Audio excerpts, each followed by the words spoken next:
Hello everyone, welcome to Saroj Mishra YouTube channel. में YouTube channel पर आप सभी का बहुत बहुत स्वागत है। केवीएस डायरेक्ट रिक्रूटमेंट 2022 से रिलेटेड एक बड़ी अपडेट आ गई है।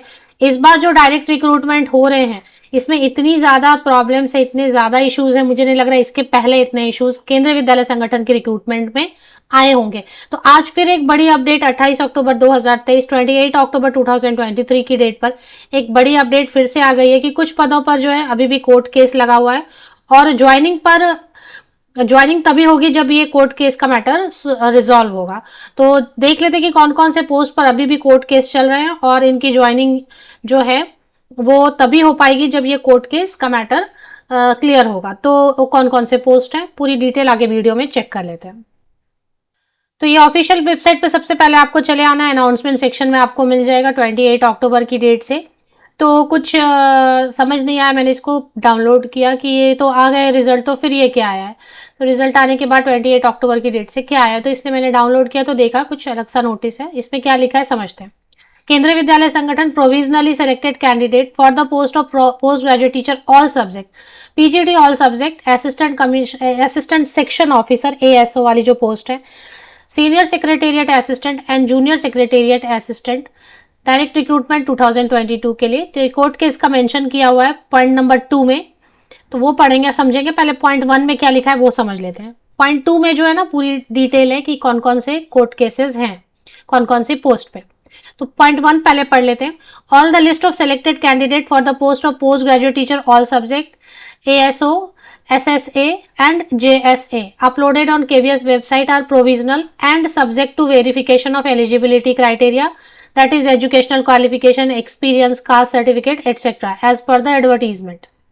तो ये जो है सबकी जांच होगी, एलिजिबिलिटी क्राइटेरिया की, सबके सर्टिफिकेट वगैरह फिर से जांच होंगे। कास्ट में अगर आपने कास्ट कैटेगरी का बेनिफिट लिया है तो वो जांच होगा, सब कुछ जांच होगा। अगर एक्सपीरियंस मांगा गया था और एक्सपीरियंस आपने शो किया है तो उन सबकी जांच होगी। In case if any candidate candidate found ineligible at any stage of recruitment, अगर किसी भी स्टेज रिक्रूटमेंट के किसी भी स्टेज में कोई भी कैंडिडेट अयोग्य पाया जाता है, that is at the time of joining or after joining by the appointing authority, तो ज्वाइनिंग के समय या ज्वाइनिंग के बाद भी अगर अपॉइंटिंग अथॉरिटी रिपोर्टिंग अथॉरिटी को लगता है कि अयोग्य पात्र है, मतलब सही नहीं है सर्टिफिकेट वगैरह, तो हिज और हर कैंडिडेचर और offer of appointment will be withdrawn और कैंसल्ड। तो आप अपना सर्टिफिकेट, कहने का मतलब है जितने भी वैलिड सर्टिफिकेट है सब जमा करके अच्छे से रख लें अगर आपकी सिलेक्शन हो गई है। और आगे भी जिनके रिजल्ट आएंगे, टीजीटी के आएंगे या पीआरटी के भी जिनके आएंगे, उनके सभी के आपके सर्टिफिकेट सही होने चाहिए, क्योंकि केवल रिजल्ट में नाम आने से नहीं होगा, हो ही गया लेकिन सर्टिफिकेट सही होने चाहिए। दूसरे पॉइंट में मेंशन किया गया है कि कौन कौन से कोर्ट केसेस चल रहे हैं और क्या होगा। The list of selected candidate for the post of post graduate teacher PGT and junior secretariat assistant JSA uploaded on KVS website is provisional and subject to outcome of following court cases on relevant matter before the honourable courts in India. तो आप कौन कौन से PGT all subject, सभी subject जितने भी PGT के जितने भी सब्जेक्ट है सभी पे कोर्ट केस है। भाई कौन है जिन्होंने ऑल सब्जेक्ट पे कोर्ट केस कर दिया, तो इसमें लिखा क्या है कि द सिलेक्शन और offer of appointment shall be subject to the. तो ऑफर ऑफ अपॉइंटमेंट तब तक नहीं होगा जब तक कि आउटकम नहीं आ जाता है। नंबर दिया हुआ है WP नंबर, ये नंबर है कोर्ट केस का, ये इसका जब तक आउटकम मतलब रिजल्ट नहीं आ जाता है, जब तक इसकी सुनवाई का फाइनल मतलब नहीं आ जाता है डिसीजन, तब तक ऑफर ऑफ अपॉइंटमेंट पर मोस्टली ऐसा लग रहा है रोक लगेगी, यही लिखा है। पीजीटी ऑल सब्जेक्ट पे तो है, फिर अलग से पीजीटी केमिस्ट्री पर भी है, पीजीटी मैथ्स पे फिर अलग से है, पीजीटी बायोटेक्नोलॉजी पे फिर अलग से है।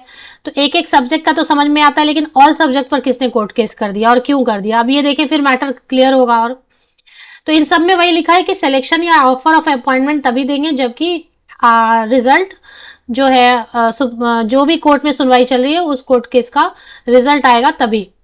तो हो सकता है कि ज्वाइनिंग पर तब तक रोक लगी रहे।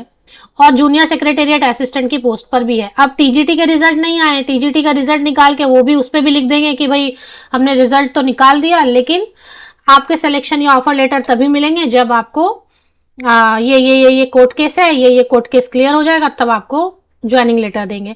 तो फिलहाल तो यही सीन है। फिलहाल जो भी अपडेट आई है काफी इंपॉर्टेंट है आप सभी के लिए। तो ज्वाइनिंग लेटर मिलने में हो सकता है लेट हो, अब कितना लेट होगा, क्या होगा, इनकी सुनवाई कब है वगैरह वगैरह, ये तो क्लियर नहीं है।